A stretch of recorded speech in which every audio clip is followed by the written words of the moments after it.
you. Yeah, you. Quick. They know. Come with me. Yeah, deny it all you want. The Jacks don't come around looking for anybody. There's a group of blues around the corner coming to you. My lookout tells me they're looking for someone with your exact description, so seriously, you need to get going. It doesn't matter now. Take these headphones and this transmitter, put them in your pocket. 2 doors down, there's a safe house to the left. Give this password. Washington was real. Once you're safe, I'll contact you with some more information. My name? Just call me Zed. You get moving and I'll distract with the Jacks. I hope to talk to you later.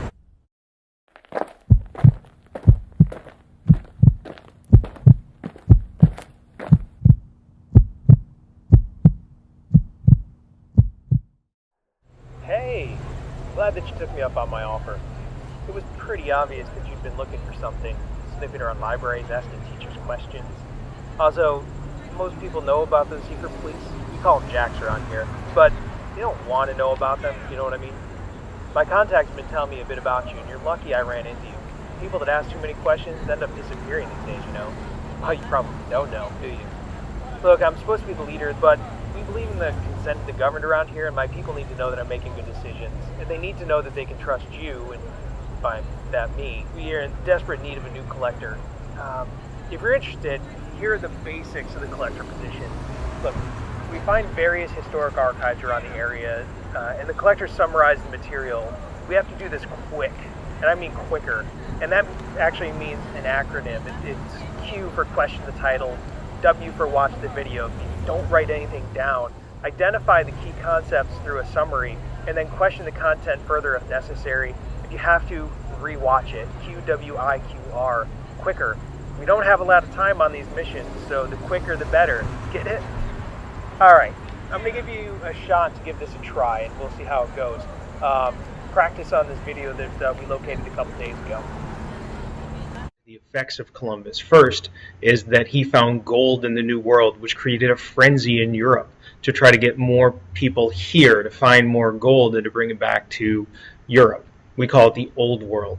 He came to the New World, which was North America and South America and the islands in the Caribbean. This led to the Columbian Exchange. In North America, a lot of Old World products were brought into this new setting. A lot of New World products were sent to Europe. For example, potatoes and corn and tomatoes. All of these products influenced both the economy and the lifestyles of old Europeans. We can also look at how the North Americans and the Native Americans were impacted by Old World issues such as disease. That is the big exchange that the Native Americans faced. Columbus came in 1492, and by 1592, about 85 to 95% of all Native Americans were going to be killed. Now, some people will try to argue that it was European technological superiority or some sort of a genetic superiority. However, the important thing to note is that it was diseases that killed the majority of these Native Americans. Things like smallpox, measles, mumps, they had no immunity to these. So these diseases just swept through the Native American population. So when you talk about the Puritans and the fact that they came to the New World and all this land was cleared, and they even found seed corn laying in the fields, and Squanto comes and visits them. It's not God's providence that was leading to those situations. It was all the disease and death. We also need to understand that North America looked very different in 1700 than it does at the time of the American Revolution. Native Americans had largely been relegated to the West. They had some positive interactions with New France, less so with New Spain, and the British were essentially trying to hold their own on the coast. All right, not bad. Definitely can work with this. In the dresser drawer next to the bed, you're going to find a couple of items that I've been keeping stashed away. You're in a safe house right now, and we have several around the area, but eventually we're going to move you to the bunker, which is our headquarters. If you can handle being our collector, and I hope you'll take part in this, it's going to go a long way to help you be part of our group. It's also going to help you if you pick up supplies while you're out. Grab items, and you can get credits for them when you get to the bunker. Consider them a welcome gift. Look, I have a few people I need to go check on while I'm out. practice some more of these quicker collection summaries. I mean, what else you have to do, right? The colonial economics were heavily influenced by geography. If you just look at some of these pictures that I have posted up here, you'll notice that New England is in the top left, very rocky, very forested, shallow, slow rivers. And you look on the bottom left, you'll see that there's harbors that are able to be used as ports. And in the bottom right, you'll notice that that's a southern painting, and it's good for cash crops and such. So New England is based on what's called subsistence farming. It means that there's not a lot of extra leftover crops to sell off. And what that means is there's relatively little need for slaves. What they do have is a lot of lumber, and they can use that lumber as either a raw material to build things like ships, or they can use that as a raw material to sell back to England, because England had relatively little lumber available to them. They also had those deep ports, so they could use the ports to develop shipping and trade system. They also have a lot of capital from that merchant class, and they have a lot of fast rivers, and that's eventually going to lead to a lot of industrial development. In the Mid-Atlantic, we call these the breadbasket colonies, which that means is that they had large food-based farms, usually family created. The breadbaskets were able to feed the other colonies so that they could specialize, so that the North could have manufacturing and early merchant trading, and the South could focus on things like cash crops. The southern colonies were plantation colonies. We generally know this. Had cash crops, mostly tobacco, until 1793, when the cotton gin was developed by Eli Whitney. After 1793, we can see that there's a symbiotic relationship between the South and the North. The South grew the cotton, and the North used the cotton to power their textile mills. You need a lot of cotton to make that cloth. The South also benefited by selling cotton to England. We did have the triangle trade. It's probably more of a parallelogram trade. The North American colonies would send raw materials to England. England would send manufactured goods back to the colonies. The colonies also would trade with the Caribbean islands and the African continent to get things that they needed. Still working on an exit strategy for you, but be patient. We'll get you to the bunker shortly. Hang in there. You might be wondering why this is a one-way comm. Well, you're new, so we don't want you trying to call me when the Jacks are scanning our frequencies. The Jacks are part of a much bigger conspiracy. I'll tell you about that if you do join up with us. If that's the case, you should know that collectors do get debriefed based on the collections. We'll give you a bit of a quiz, and depending on how you do, you'll earn some more credits. These credits can be used to purchase items in the bunker. There isn't a whole lot to do in the bunker on our downtime, so we have some games that we like to play based on the things you can buy with these credits, and there's some other items you might find useful too. Alright, I gotta take a left up here, so I will get back to just a few. What's an American? The people living in the colonies didn't see themselves as Americans. They saw themselves as British people that happened to live in North America. And as such, they expected to have traditional British rights, where to have free and open elections, to have a reasonable expectation to trial by a jury of peers, and they wanted to make sure that they were only taxed by their own representatives. That means the people that they had elected. In practice, what this turns out to be is to have limited forms of self-government, which was created by colonial assemblies. So the people would vote for the members of their assemblies, and those assemblies would then pass tax laws and handle local issues. In the South, they had the Virginia House of Burgesses. It was dangerous to live in the South. In the early 1700s, the life expectancy was very short. You probably would live maybe 2 or 3 years because of diseases and Native American attacks. So to try to convince the wealthier class to move into the South, the king tried many different tactics. And one of the biggest tactics that he had was letting the southern elites, which are going to be eventually known as the planter elites, to control the government. This is a very hierarchical form of government, which means that only the really elite planter elites, the wealthy, those that owned a lot of slaves, were able to participate in the government. It is quite literally a government of, by, and for the planter elites. Not very democratic, it's exclusionist. In New England, we have what's referred to as a much more egalitarian system.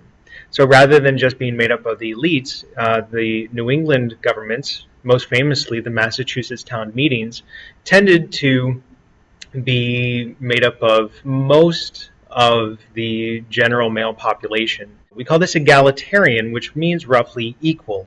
What would end up happening is the Massachusetts colony started to form, was that each town meeting would select a representative to go and serve at the colonial general council, which would then set larger policy.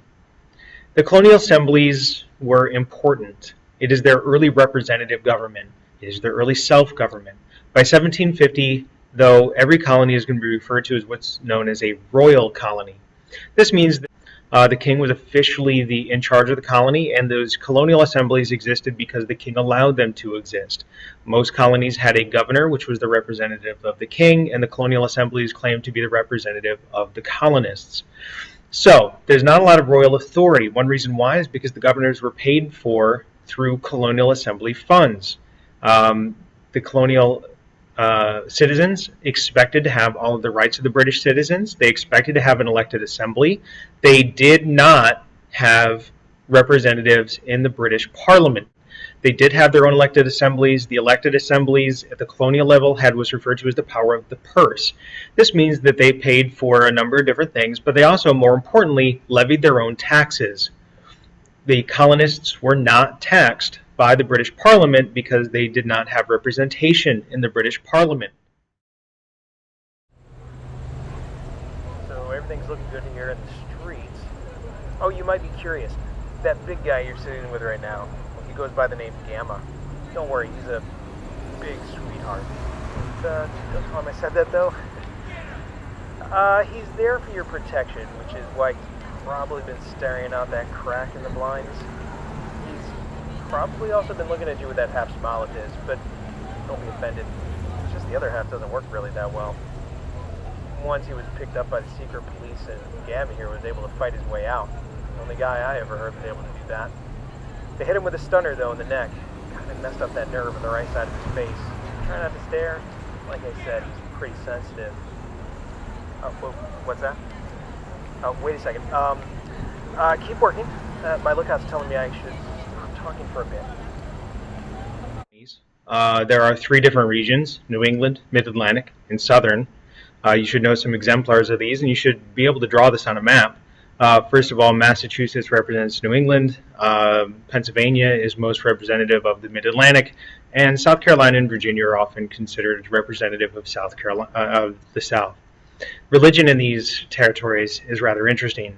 First of all, in Plymouth and Massachusetts, religious freedom was important. However, they were not religiously tolerant. The Puritans came to the New World because they were being discriminated against in Britain.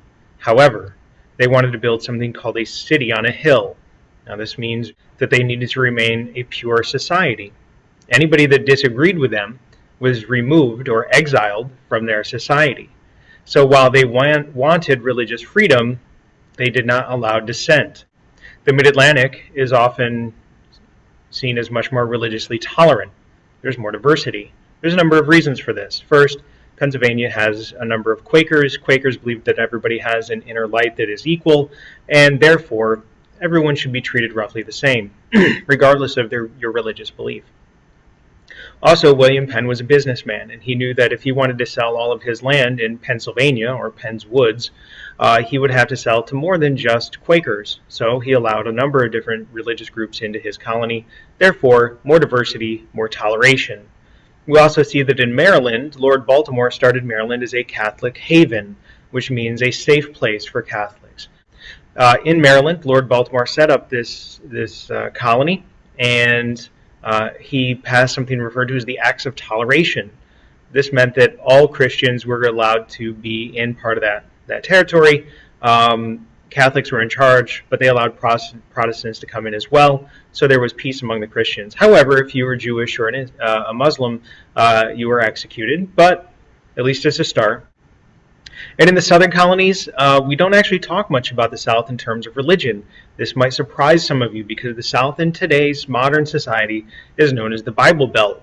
But in the colonial era, the South was all about making money. Push comes to shove, they were Anglican. But they had relatively few towns. They had relatively few churches. Most planter elites had their own had people come in to live on the farm and be ministers. But they were more about making money than they were about any sort of religious motivation. New England and the Mid-Atlantic you can treat relatively similarly in terms of society. They're both egalitarian. There's very few very rich and very few very poor. They tend to be all sort of what we today call middle class.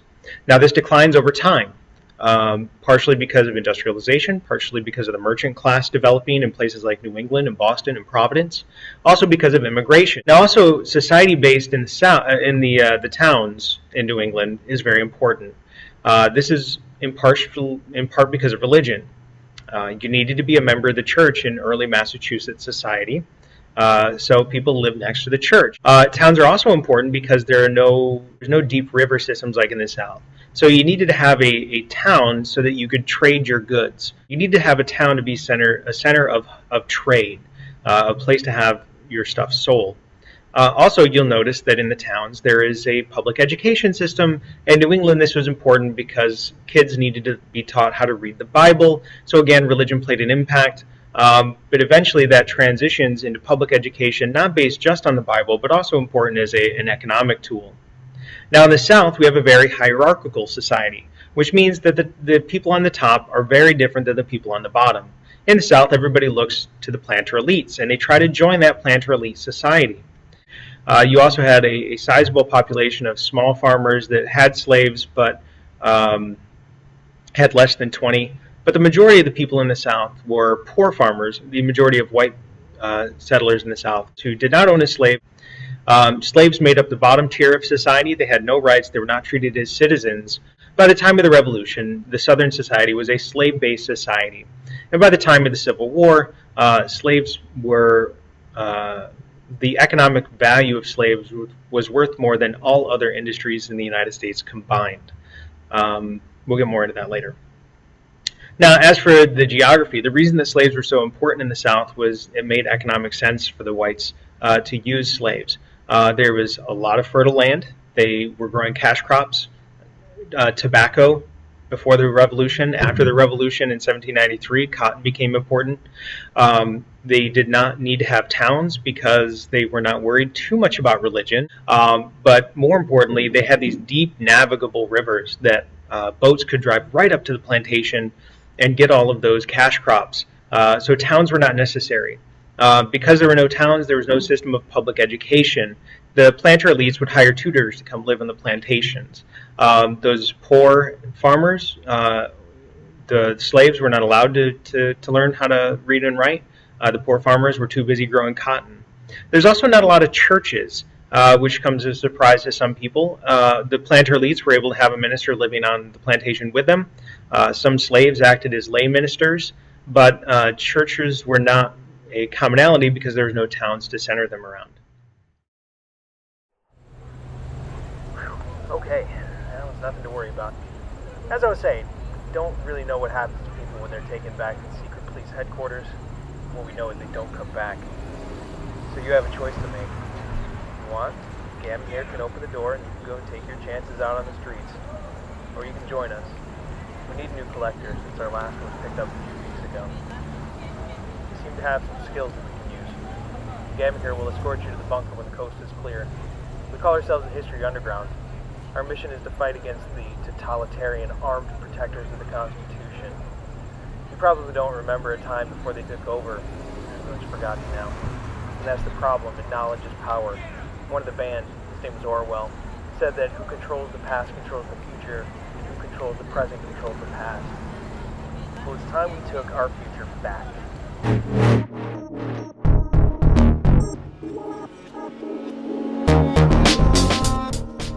Coming up next on the History Underground, we have to meet a contact. Her brother is a deputy and works in the Historic Memory Department. Oh, wow. He was a teacher from a time before the takeover. Started taking that armed part pretty seriously, and then real attacks began to occur. In the chaos, APOC offered some pretty simple solutions. Mayor Cromwell is dangerous. This is not good.